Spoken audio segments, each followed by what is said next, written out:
Wingstop lives flavor, and you crave it. That's why we've created the Boneless Flavor Fix for you and your crew. 20 boneless wings, 4 flavors, 2 fries, 2 dips, and 2 cold drinks for just $20. Whether it's lemon pepper, Louisiana rub, or atomic, finding your flavor combo is easy, but deciding who you're going to split it with, that's a different story. The Boneless Flavor Fix. Just $20 for a limited time at Wingstop. The Wing Experts. Prices and participation may vary. See local restaurant for details. Blog Talk Radio.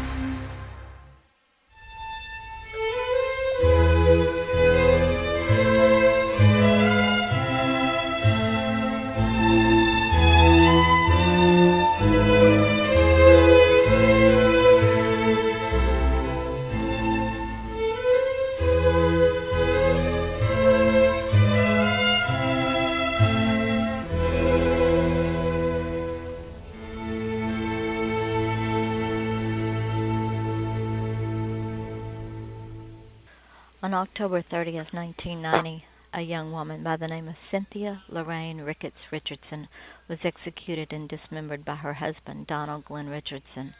Her body parts were scattered over a 50-mile area in and around the Columbia River in the state of Oregon.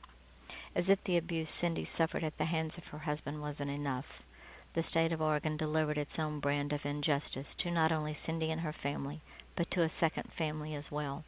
That is, when Donald was released from prison after only a 25-year sentence for his heinous crime against his wife.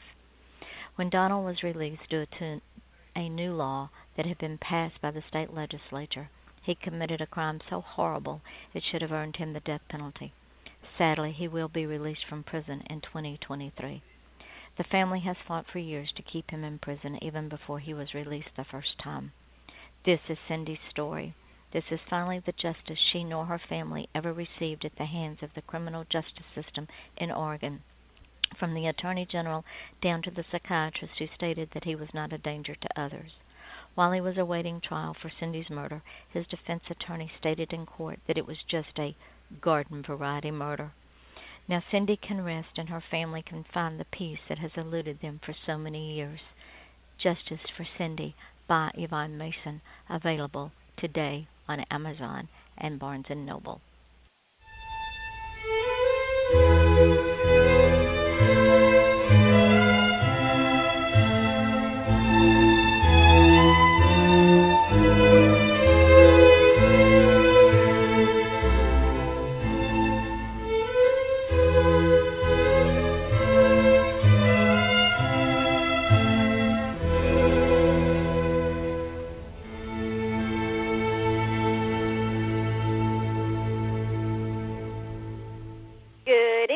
Ladies and gentlemen, it is Friday night, July the 7th, and this is Off the Chain. I am your host, Yvonne Mason. Yes, that was a piece of shameless promotion. That was my True Crime Justice for Cindy. And tonight's show is about domestic violence, and this is what happened to Cindy. Her husband told the entire neighborhood and anybody who would listen that he was going to kill his wife. Nobody paid attention. There were red flags everywhere. And he did indeed not only kill his wife, he executed her while she slept. Then he dismembered her body and threw her in the Columbia River in the state of Oregon.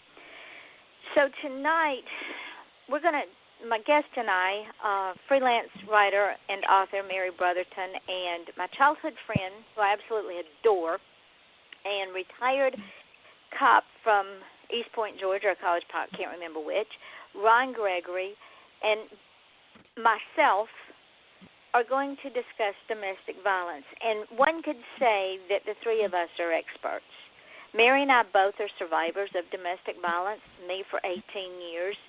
I was too stupid to get out of it when I did. I had this misguided notion that my children needed their father, and I had made a commitment to my marriage, and it almost cost me my life. Sadly, Cindy also felt that way, and it did cost her her life. So let's get started.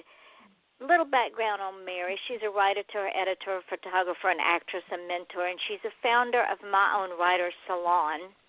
She's a Navy mom, a Granmary tea and chocolate connoisseur, and my friend. She is a reader, a writer, an editor, and a recovering HANC.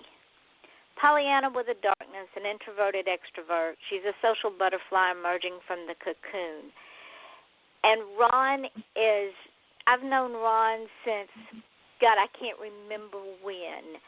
We were in many classes in school together, and he's always been one of my favorite people. And through the years, we lost touch, and thank God for social media because we reconnected. And I found out he did work for the police department. So he's had his own share of dealing with domestic violence. So without further ado, welcome, guys. Thanks for coming back on. Hey, thanks for having us. Well, it's my honor. And before we get started, I have to do two quick things. One, I have to brag a little bit because, ladies and gentlemen, we are at 14,742 listeners just on this show. We're 258 listeners away from 15,000 listeners just on Blog Talk. This is our anniversary month. July the 27th will be our first-year anniversary, and y'all have made it. My guests like Mary and Ron and my listeners, y'all are the reason this show is successful, and I am so, so proud and so, so humbled and so appreciative. And ladies and gentlemen, we are 4,189 listeners away from 30,000 listeners with all the podcasts. Congratulations. Thank you, darling. That is absolutely awesome. It's because of y'all. Let me do one more thing real quick. I promise these guys, there are two new sponsors to the show, and if I don't get them in, they're probably going to haunt me in my dreams. Author Darian Cox. He has a book called Don't Let the Enemy Steal From You, A Crown of Thorns to a Crown of Righteousness.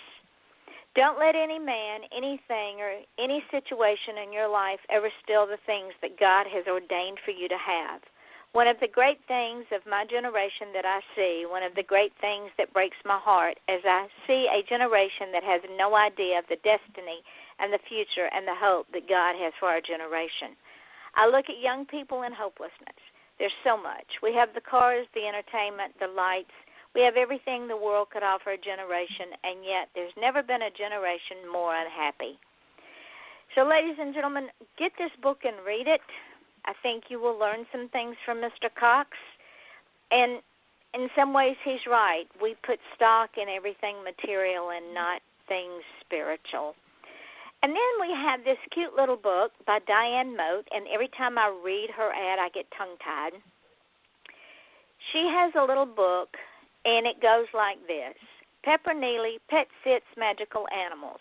In the first of the series, The Supernatural Pet Sitter, The Magic Thief, someone begins stealing the magic from Pepper's animal friends. She has to find the magic thief before the magic thief finds her. The Supernatural Pet Sitter by Diane Moat is now available on Amazon as an ebook and paperback. So, ladies and gentlemen, you're going on summer vacation, you have some wee ones, or you're on summer vacation at home and the wee ones are at home, go get this book and read it to them and let them get their tongue tied and you get your tongue tied while you're reading to them. It'll be a hoot and a half, I promise. So now let's move on to tonight's show. Let me just give the definition of domestic abuse, ladies and gentlemen. And most of you think, oh, my spouse, my mate, my partner does not abuse me. Well, one of the questions that I have to ask you is, do they embarrass you in front of other people? Do they tell you that you're stupid? Do they make fun of your cooking and not in a way that you both understand? Do they ask you when you'll be home from an errand, or how long you're going to be gone, or where you're going? Do they ask you who you're with? Not that some of these questions are not just good manners, but if you go to work in the morning and they know it takes you 20 minutes to get to work, and as you walk in the door and sit down at your desk and they're calling you on the phone every morning, that's a signal. If you're supposed to be home 20 minutes after you get off work and you're caught in traffic and you walk in the door a minute and a half late and they start grilling you, that is abuse. And it will escalate, ladies and gentlemen. Trust me. And the first time they hit you and they say, oh, I'm sorry, I didn't mean to, it'll never happen again, yes, it will. So with that being said, Mary, in your situation, would it be fair to say that some of those things that I just talked about are true? Almost all of them. In my situation, I'll be honest, there were times that I would go to bed and I would pray that he would hit me so that I could prove that I wasn't crazy, because I felt like I was being abused and I felt like I was being entirely mishandled. Prime example, what Mr. Cox wrote about. I only became a writer, a professional editor, after I left him and could follow my own dreams.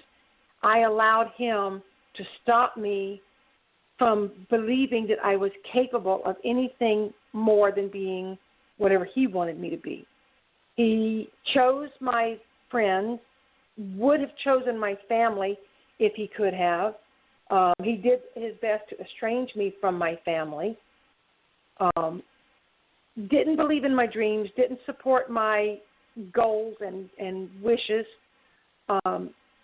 constantly embarrassed me in front of anybody he could, but it was just a joke. It was always just, oh, I'm just joking. She knows that I'm teasing. It didn't feel like teasing. I never felt that I was good enough to be anybody's anything, much less his wife. Whatever I did was not good enough, fast enough, strong enough, pretty enough, smart enough, or nice enough. And then I didn't know what it meant to have someone love me unconditionally other than my two sons until I got away from him and found someone else who supports me completely. And, there's nothing that I can do wrong. I mean, I make mistakes, but it's not the same kind of, you should know better. It's, oops, we made a mistake, we'll get over it and move on. Right. People, they think abuse has to hurt physically, especially women. They believe that domestic violence, domestic abuse is a physical, like child abuse. And people can abuse their children with just their words. If you demean another person or make a person feel less than they're capable of feeling, then that's abuse. Cheating on your spouse is a form of abuse. Yes, it is. It is an abuse of someone's trust, an abuse of a promise that you made. And not just your spouse. If it's a boyfriend, girlfriend, if you live with someone or you have promised to be a dedicated partner to someone and you don't mind cheating on that person, that is a form of abuse. Did you find that, I know in my own personal situation, that I always knew when the abuse was going to happen, even before it happened. Being an empath is a scary thing, ladies and gentlemen, and I am an empath because I know things. And the build-up, and there's nothing, it's like watching a train wreck. You can't do anything to stop it because if I call the police, now this was in the 70s and the 80s, if I call the police, they would just,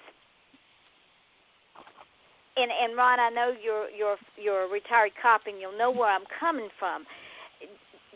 Cops don't like to answer domestic abuse calls because they never know when it's going to go south. So if I call the police, that aired a dirty little secret, for one thing, that I didn't want out there because I was raised in Georgia and you just didn't do that. And I didn't want my children exposed to it because my ex-husband was great about anonymously calling DFACS and telling them what a terrible mother I was. That was another way to keep me under his thumb. And the beatings, you get over the bruises, you get over the broken bones, even though I have lasting damage, but you never get over the emotional and mental abuse that is heaped on you like hot coals on a fire. And after a while, it tears you down to you really don't care whether you live or die. Mary, is that a true statement? Absolutely. I can't tell you how many scenarios I would come up with on my way home from work every day because I knew that I was going to get the 5th degree. I was going to have the Grand Inquisition. And like you said, if you come home late, you better have a real good reason for it. And it better be something that you had to prove it. And in my current relationship with my current husband, it is not uncommon for me to walk out the door 15 minutes before he's scheduled to come home from work because I forgot to pick up something for dinner. And I run to the store and I get it and I come home maybe 15, 20 minutes after he comes in and he'll look at me and he'll say, well, where were you? And he's got this big grin on his face like, I know you've come back with something special for me. Exactly. And so, you said that little, it's a joke between the two of you. But in my first relationship, I had to make sure that I planned those kind of spontaneous, oops, I forgot to have milk for the morning breakfast or whatever. Or I needed to pick up some butter to go on his bread because God forbid you should forget the butter for the bread. And if I was not home before he was cooking in the kitchen, I didn't get where were you with a smile? It was, where the hell have you been? Mm-hmm. What'd you do all day? Who were you with? Yep. Now, Ron, I want you to weigh in on this, on the fact that going into a situation, and I hope and pray that every time you went on a domestic abuse call, you didn't go by yourself, that you took a partner. Because 90% of the time I went by myself.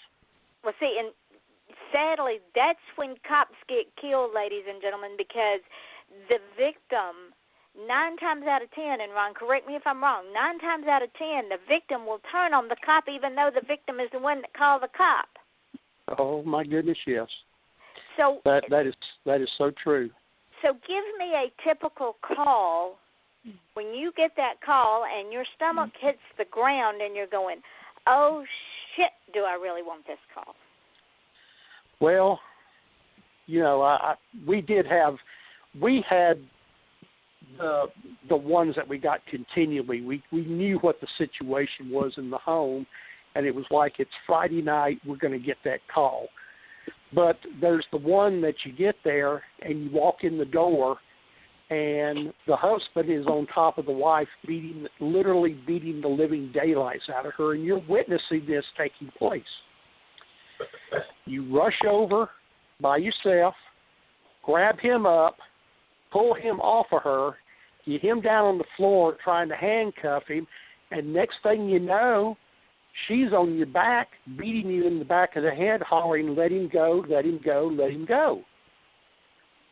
And that's a scary situation to be in. Yeah, because you're defenseless, basically. Well, yeah, and it's like, well, I'm trying to save your life, and now you're trying to save him from going to jail. And you're the one that made the call to the police to come to begin with. So, back in those days, it was confusing for a young guy who was 24 years old, trying to understand what the mindset is there.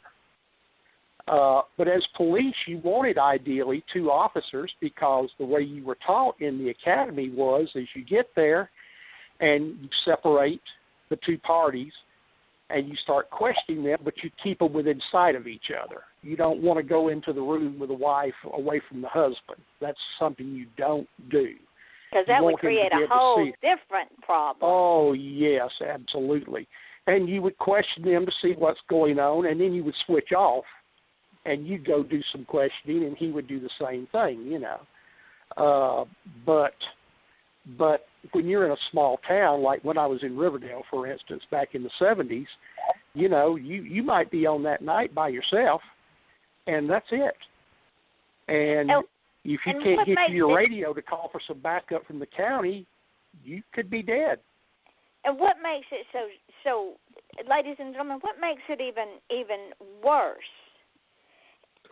is, and we're going to talk about understanding and things to do, but what makes it worse is if they do take the abuser, whether it's male, female, to jail, the victim will go and bail them out, and then when they get to their first appearance, all the charges are dropped because the victim feels like they can't live without them, because the abuser has convinced them. And Mary, correct me if I'm wrong, because this was, again, speaking from my husband never went to jail, but he convinced me that nobody else in this world would ever want me, and that I would be so ugly by the time he got through beating the crap out of me that nobody would ever want me. And so they go get him. Yes, ma'am. I totally agree with you on that, because what I find in my limited experience is typically, whether it's the man who's doing the abuse or the woman who's doing the abuse, because women also abuse men, but the person who's being abused has become so wrapped up in protecting the image, perfect lifestyle, and you become a codependent on their rage and their other issues, whatever they might be, that when you think you've had time to think about, my own example, the day that I moved out of my ex's house, it took me, the first couple of hours I was very excited because I was going on a new adventure. I'm starting my life over. And then when night came, I thought, oh, shucks, how am I going to do this? Yep. I've never been without him. As an adult, I had never been without that man in my life. What if he's right?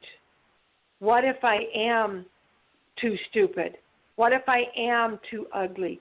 What if I am not good enough to live without him? And it took me a couple of days to really get my head right. It didn't take me a long time to recover from that doubt, because I put myself through college as an adult with 2 kids on an academic scholarship, and I stayed on the dean's list.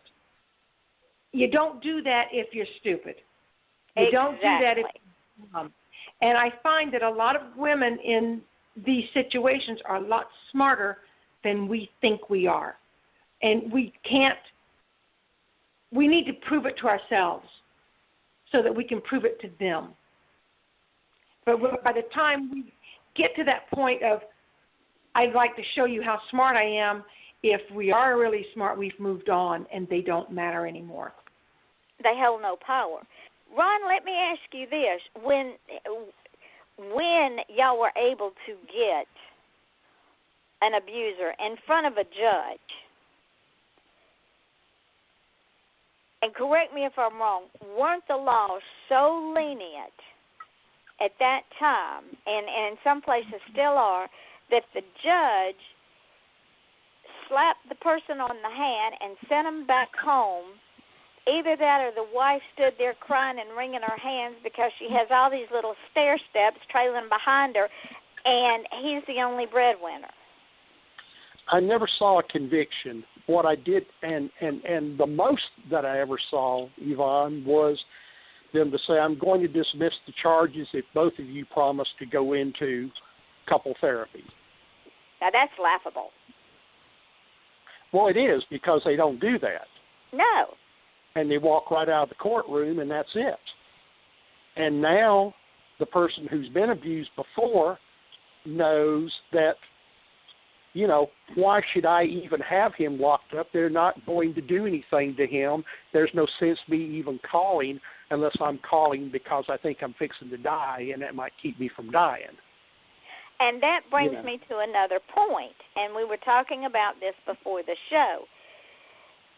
If someone goes, if an abused partner, and ladies and gentlemen, I'm using that term because this happens in same-sex partnerships, this happens in heterosexual partnerships, it happens.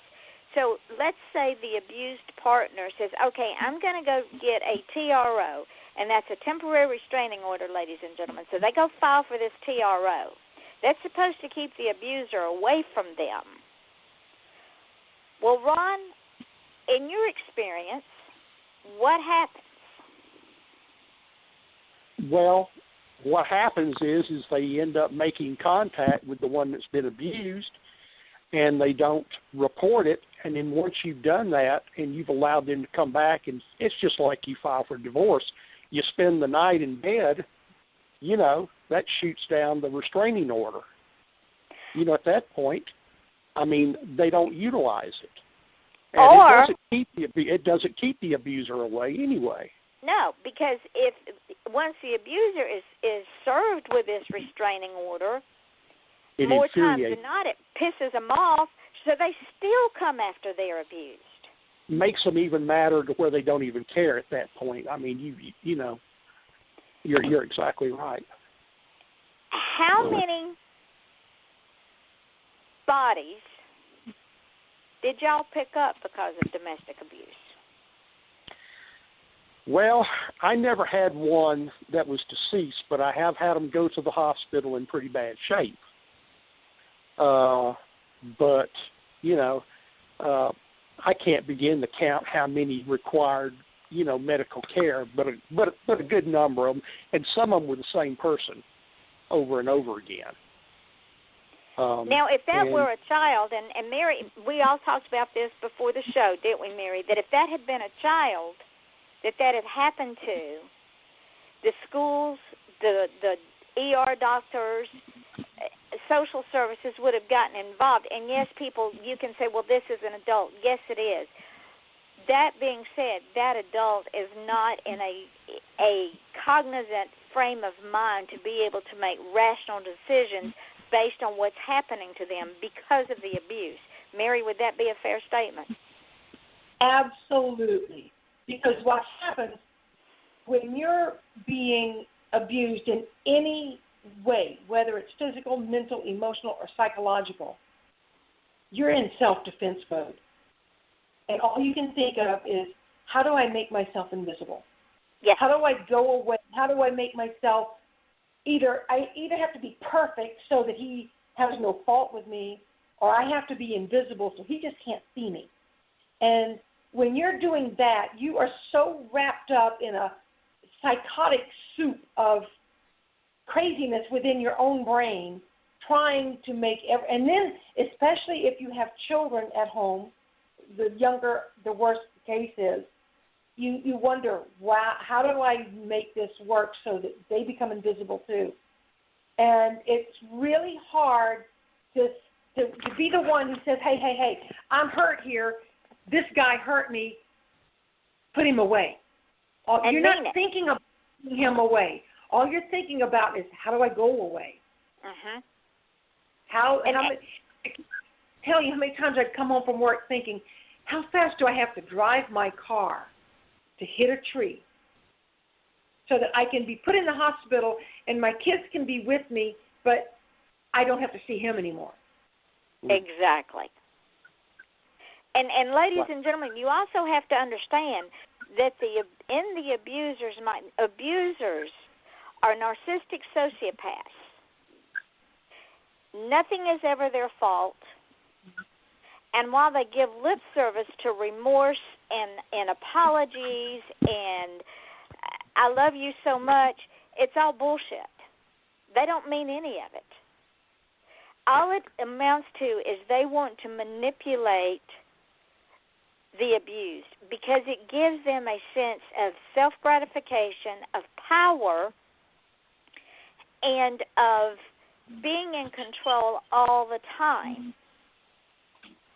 Once that power is taken from them, the abused is no longer a victim. The abused becomes a survivor.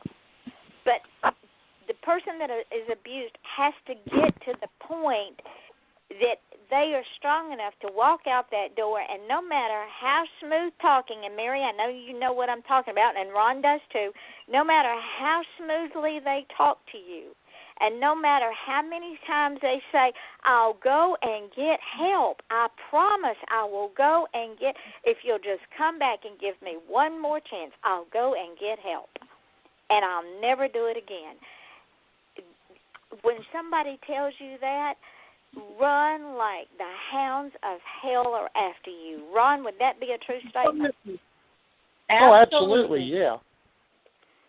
Yeah, I don't know how many times, I've had them say, but he's a good man, and he takes care of the kids, and he provides a good home. But, even though they know this is happening to him, but he takes care of the family, but he provides good, and so forth and so on. And the abusers are the ones that are loaded with the, with the low self-esteem of themselves. They're trying to satisfy their inadequacies. Exactly. Weigh in on that, Mary. Well, I think that they loathe and hate themselves so much that the only way they can feel worthy of they can't even begin to feel worthy of their own self-love. So they have to bring you down to their level so that they can feel they have a commonality. They have to make you hate yourself as much as they hate themselves. Actually, I think they want you to hate yourself more. I know my ex-husband did. He wanted me to be so totally self-loathing that I depended on him for my self-confidence, self-worth, and self-respect. Right. I just wish that people could see the warning signs early before they get too involved in a relationship. We had a situation just this week. I had a friend, and I was sitting there while she was talking to a friend on Facebook in another state. The friend messaged her on Facebook and told her, we're not going to be able to talk anymore. My boyfriend / fiance has told me that I can't talk to any of my old friends anymore. I'm going to have to get rid of them, all my old friends. Poor girl. And of course, that's a huge red flag right there. Yes. And she would actually, when he would walk in the room, she would unfriend this person, and then when she walked back out of the room, she'd refriend her again on Facebook so she could tell her. And I told her, I said, I'm telling you, you got to try to get your friend to get some help. I know she's out of state. I don't know what you can do. I said, the next thing is he's going to tell her she's got to quit her job. Because if she doesn't want to, you can't be around your friends. You can't have your old friends anymore. You can only have my friends. And that's a way to contact to make, so he's going to make sure he cuts off contact altogether eventually. You need to run for the hills. Before it's over, he's going to tell her that her own mother doesn't love her as much as his mother does. Exactly. Wow, yeah. That was things that I heard for 25 years. His mother loved me, but mine didn't. And if in my situation, what my ex-husband did is he tried to alienate my children from me as a way to keep me under his control. Yeah. I'm much closer to one son than I am the other because of the way the ex-husband treated them. He made sure he had an ally. And ladies and gentlemen, if you are in a relationship, and even if it's just beginning, there are warning signs, and one of the warning signs is like Mary said, when you're in a crowd of people and your partner makes snide comments that hurt to the quick, like, oh, nobody else will have her, so I took her on, and everybody laughs because they think it's funny, it's not funny. That is a very not so subtle hint that your partner is gearing up to alienate you, to tear you down, to destroy you as a human being, and to make you totally dependent on them. The first time you walk into your home and they say, and they're looking at their watch or their or their iPhone, and they're going, you should have been home 6 minutes ago. Where you been? You need to pack your shit and get out. Right, Mary? Yvonne, exactly. I've got a question for you about your situation. Yes, ma'am. Did he try to control your wardrobe? That was one of the things he did not do because I was in corporate America and I always dressed in business attire, and then when I was at home, I was in jeans. So he did not try to control my wardrobe, but he really tried to control telephone conversations. What about your hairstyle? Talking, Mary, are you talking of the provocativeness or the lack of provocativeness in dressing? I was never a provocative dresser, but I always liked to wear bold colors.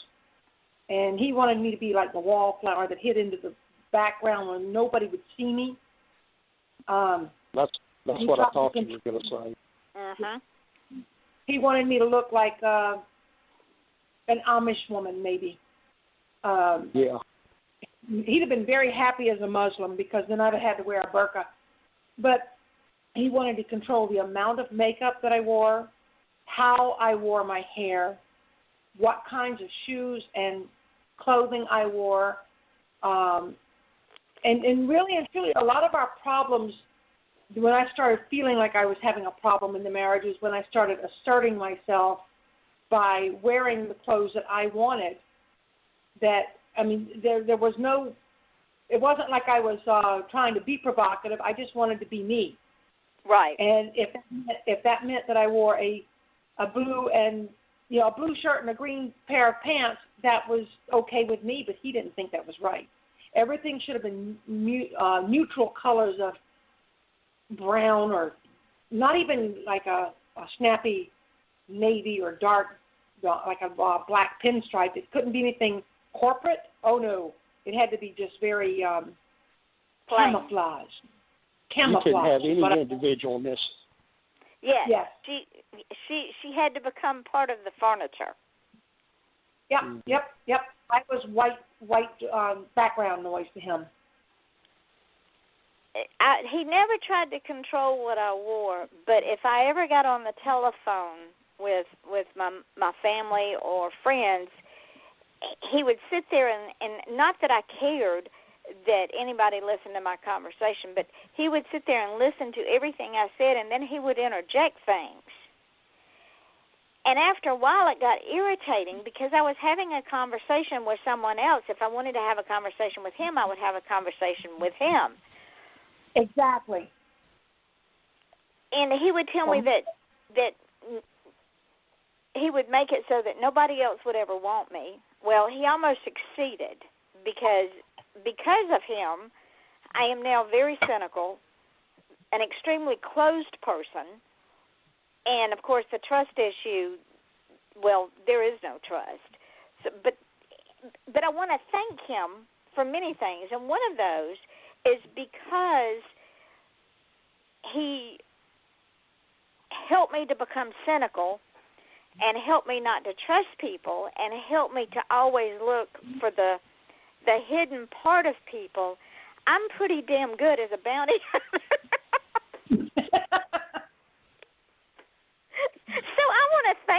for that. I'm never going to do anything for you to come after me. Because I'm tenacious. I don't give up. That's why I'm successful at what I do. I don't want her to catch me, and I don't want to wind up in a book. So, well, you know, my ex told me that my writing was a nice hobby, but that I should give it up because it just wasn't lucrative. I make a living with my words. And you know, I'm not making mega millions, but I don't need to make mega millions because the words that I write make a difference. Exactly. And getting back, and I'm going to pimp justice for Cindy for just a minute. Getting back to Cindy, when people read her story, it is such a writing that book. I cannot tell y'all how difficult, and I write true crime. But writing that particular book took so much out of me because I could have been Cindy. At any time, I could have been Cindy.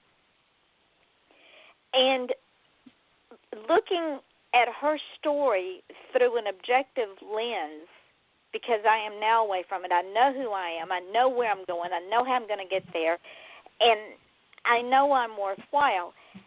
That makes Mary and I both survivors because we know who we are. Cindy never knew who she was because he took that from her. And 500,000 women a year, 500,000 women a year are killed because of domestic violence. And those are just the ones that are reported.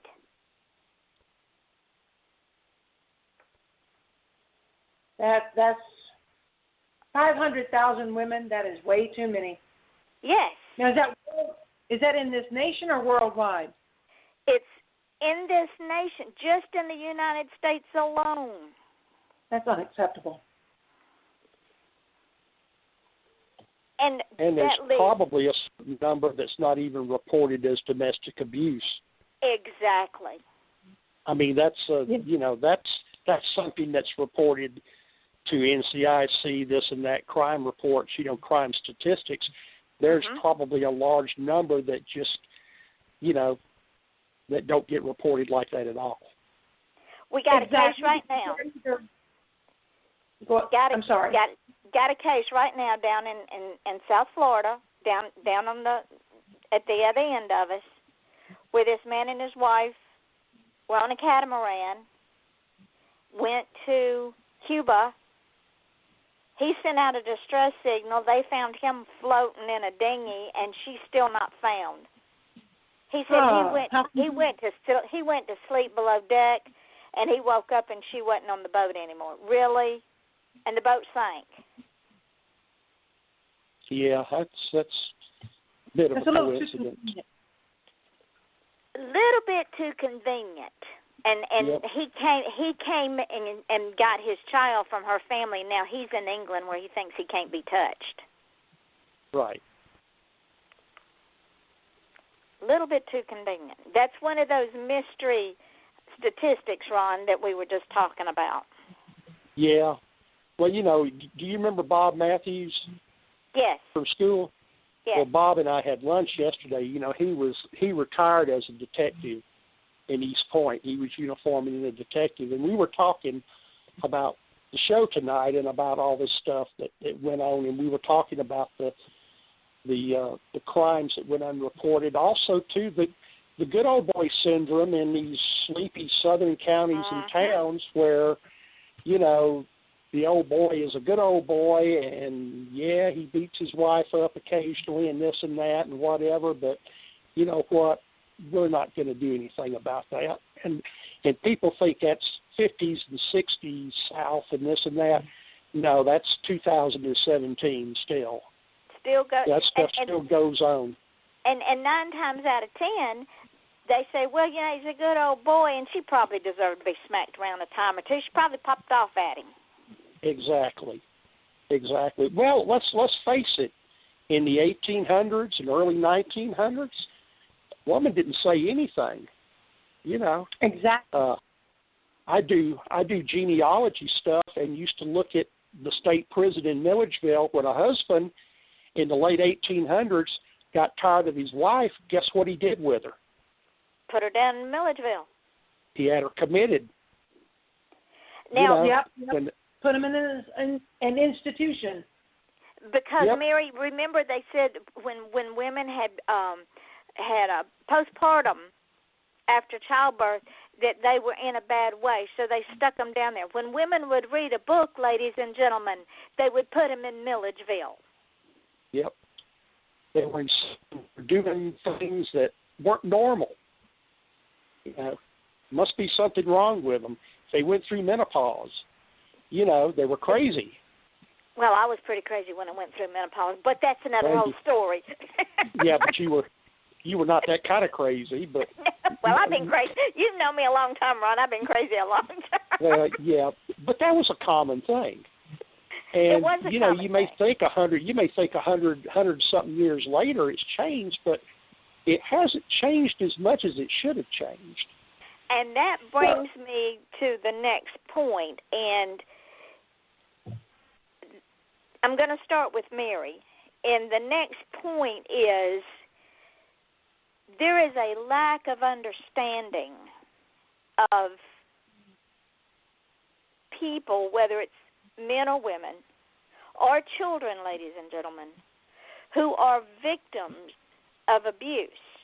There is a lack of understanding, and whether it's intentional or non-intentional, I don't know. I don't know if people put on blinders and think that if they pretend like they don't see it, it's not happening because they don't know how to fix it. Mary, that lack of understanding, would you agree, impedes solving the problem? Absolutely. And I can give you an example from my own experience.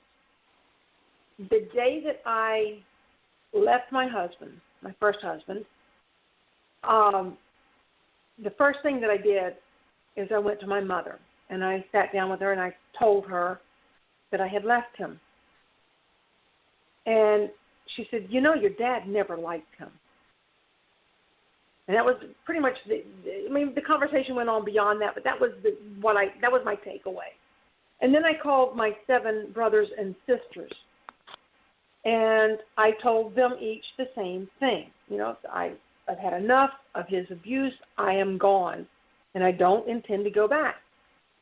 Well, the older brother and sister who never really lived with, they had already moved on with their lives when I got married. They never really saw me in a social situation. It was always family when he was on his best behavior, family big events. They were shocked. They were really surprised. My youngest sister, who had actually lived with me and him for 4 months, said, it's about damn time. And when I told my youngest son, who was 19 at the time, I'm moving out. I'm not staying here anymore. He said, Mom, can I come with you? I said, absolutely. He said, because I'm not staying here with this man if you're not here to buffer us. He said, he'll turn on me like he's turned on you. I had no idea that my son knew this. I thought that I was the best actress in the world, that I had kept my secret sacred from everybody else because I didn't want anybody to know that I had married a man that couldn't love me unconditionally. And because of that, now I didn't know that he was abusing me. I just knew that I wasn't happy. And when I got away from him, I started doing some research, and I started talking to people. And the more people I talked to and told them, you know, well, I'm divorced, I'm not married to him anymore, I've moved on. I mean, most everybody that knows me in my current life have no idea anything about my first life. That they know me in Florida, they don't know me from South Carolina, and everything's so much better. But until you know what those signs are, you don't even know that you're being abused sometimes. It's very subtle. It starts out, and I'll give you a real good example. Mine started on my wedding day. He insisted that I needed a wedding gown with a train on it. And so I got a wedding gown with a train on it. That was like a leash. He said, I'll hold your train for you at the reception. That meant that he could be right there with me. My train never touched the ground. He was the self-designated train holder, and it might as well have been a leash and a collar around my neck, because he was establishing his territory right then for the entire world to see. But if you that don't is an know, interesting observation. Yes. if you know that's what's happening, you think, oh, isn't that romantic? Look at him holding her train for her. But there are a lot of things that look like romance that are really manipulation and control. So And there's so your lack of understanding. Exactly, You know, a lack of people see understanding. that as a cute thing on his part, and in reality, it's just another way to control. And I can't tell you how many people thought that he was whispering sweet nothings in my ear when he was actually in the public insulting me. And I think it's important for people of every gender, of every stage of any relationship, you don't want to think everything's abuse. You don't want to say, oh, my God, he's abusing me. But you want to be aware. You want to know. And you want to be armed with education and knowledge. And this is my theory. If it doesn't feel right, it's not. And if it happens more than once, it's a pattern. Exactly. Y'all are not going to believe this, but we're going to run out of time here real shortly. It's gone. Again, we do this, ladies and gentlemen. This happened the last time too. We ran out of time before we ran out of advice and sage words, because all three of us are very passionate about this. And before the show, we were discussing about celebrities and sports figures getting on the bandwagon. But then once the next big thing comes along, this falls by the wayside. This is something I lived with for 18 years. Mary lived with it for a number of years. This is something that I strongly believe in. And if I am out in public and I see someone who I feel like is being abused, you bet your sweet you-know-what that this old 67-year-old white woman will step in. I will not walk away, because nobody deserves to be abused. And if a man tells you she's my wife and I can hit her if I want to, well, no, you can't. Exactly. No, you can't. So what Mary and I are telling you, number one, if it happens more than once, it's a pattern. That's a red flag. If it happens subtly and all of a sudden you're going, something's not right, hit the door. There are safe places that you can go to. All you have to do is go find a cop. They'll take you there. Call a friend. Call a parent. Call a child. Call your neighbor. Call somebody. Get out of it. Because if you don't get out of it, you will wind up dead. I promise you, you will wind up dead. Your children will be without a mother. Your family will be without a sibling and a child. If you don't wind up dead and you don't have that inner strength that Mary and I had, you will wind up a shell of a human being, and we will have lost some of our future. And trust us, ladies and gentlemen, when we say this is generational. Ron, am I right? It is generational. It's fathers pass it to sons. You know, I mean, if you grew up in an abusive family, your odds are so high that you're going to be an abuser yourself, or you're going to be abused. You're going to be one or the other. And it is. Go ahead, Mary. I would say if you're a young girl growing up and you see your mother being abused, you're going to think that that's the way you're supposed to be treated. Exactly. And it is not. And let me tell you, ladies and gentlemen, I know this from experience. My youngest daughter saw what her father did to me. And for years, she was in an abusive relationship that I could not get her out of. And because of it, she lost her children. So trust us. And ladies and gentlemen, this is not just an epidemic in the United States. This is a worldwide epidemic. And I know that we have over 70 countries that listen to us. So I'm telling you, if you are in an abusive relationship, if it happens more than once, it is a pattern. If it happens more than 3 times, it will never stop. If you want to, go ahead, Mary. Yvonne. Yes. Something I wanted to say. You know, when you and I were youngsters in middle school, if we came home and said, "Mama, there's a boy in school who keeps poking me with a pencil," or "There's a boy in school who's pulling my pigtail," what was her answer? Oh, they just like you. That is not how a boy shows how much he likes you. No. We needed people like my friend Ron Gregory that was a true Southern gentleman. And I've never Mama told raised you. like that. Yes, you were.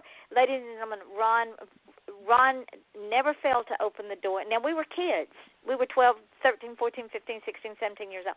Ron never failed to open the door for female counterparts. Ron never failed to pull a chair out. Ron never failed to let us go before him. And he always treated us with dignity and the respect that we deserved as females. And he did that with his male counterparts, too. So it doesn't matter the sex. It's the way you were raised, and it's the moral compass that you have. And in order to have that moral compass, you have to get out of that situation. Am I right, guys? Absolutely right. And I'm going to go out on a limb here and tell you, if your religion condones this kind of treatment, you need to be away from that. Amen. Hallelujah. Because true unconditional love, ladies and gentlemen, and I'm going to go with Ron out on a limb, true unconditional love is you treat your partner the way that you would treat yourself. And I know, unless you're into self-mutilation, that you're not going to do that to yourself. So we're going to end on that note. If you are now a victim of abuse, become a survivor. You can do it. We have done it. Mary and I both are survivors. Ron has seen survivors. And know that there are places that you can go to get help. Be true to yourself. Be true to your children. And have your own. Yes, ma'am. I'd like to go out on my limb and say, if you don't know if you're being abused and you don't know where to go for help, reach out to either me, Yvonne, or Ron. We're all on Facebook. You can find us there. You can reach out to Yvonne by commenting on her podcast. Do not be a victim, because and we will be absolutely discreet. Yes, we will. Absolutely. Because a lot of people don't know that they are being victimized. They don't realize that they're being abused. And if you want to clarify it, reach out to us. We will be happy to talk to you about it. Well said, Mary, and thank you for bringing that up. We are now getting to the close of the show, ladies and gentlemen. Yes, it was a heavy show, but it's something that I will continue preaching. And, yes, I'm going to bring these guys back after the first of the year, and we'll have this conversation again. We're going to keep having this conversation until we make a difference. Tomorrow night at 8 o'clock, if y'all will come back, we'll keep having it. Tomorrow night at 8 o'clock, actor Mike Marino will be my guest, so join us. And as I always say at the end of the show, don't just feel special, be special. If you want to achieve greatness, stop asking permission. Your smile is your logo. Your personality is your business card, and how you leave others feeling after having an experience with you, ladies and gentlemen, that becomes your trademark. So I thank my guests tonight for their input in this. And this Thank is you Yvonne for the Mason. forum. There you go. This is Yvonne Mason with Off the Chain, and until tomorrow night, we say good night. Y'all hang on just a minute. Okay. Now, we're off the air, but everything we say is going into archives, so when I put it up, all this will be in archives. But this hour went by so fast, and we still didn't cover as much as we needed to cover, and I'm going to keep bringing y'all back until we make a difference in one person's life. I like that. And you know what, Yvonne, good. I think that would be great if you would. I know there's a lot of stuff posted, but if you could post on your page, go down and think of those symptoms and think of the things that people don't think about, the little things that we talked about tonight that are symptomatic. Maybe list some of that stuff and say, you may not think this is important, but if this happened to you, you need to think about this situation. Well, what I'm going to do is I have a blog about domestic abuse. I'm going to post that with this podcast. Good, because I can share that too. I didn't realize that. Yep. Do what, Mary? Also, if you know somebody you think might be a victim of abuse, ask them to pass the link on to them. That's a good idea. And when this thing goes up, after we get off the phone, when this thing goes up, I'm going to tag both of y'all in the link, and then y'all pass it along too. Well, indeed. And then tomorrow I will put it up in the 5 podcasts if this thing runs off of. It runs off Mixcloud, SoundCloud, Spreaker, Podcast.com, and Podcast Garden. It also shows up on iTunes, YouTube, FM.com, Stitcher, which is heard on Sirius Radio, and TuneIn Radio. That's a lot of media. Plus, there's Odd and End podcasts that other people put it up on that I don't even know until I go looking and just seeing where it is out there. And this thing is popping up everywhere. So we're getting the exposure, and with the 70-plus countries and 25,000-plus listeners, we're going to make a difference one way or the other. If we can just save one more woman like Cindy. Yes, I agree. So let's say we revisit this in February. That'll give y'all time to get some more talking points. I'll tag y'all in the link of my blog, and we'll just make this a regular thing every 4 or 5 months until we start getting feedback or we save a life. Yeah, we didn't even talk about Bill Cosby tonight. No, we didn't. I think the three of us. You think what, Mary? I think the three of us make a really good team. Yes, we do. And I'm thinking that when we do it again, have an open forum. People can call in at any time. I should have said that tonight in the live show. Maybe run the show an hour and a half and give out the number, and y'all help me promote it, and people can call in to ask questions.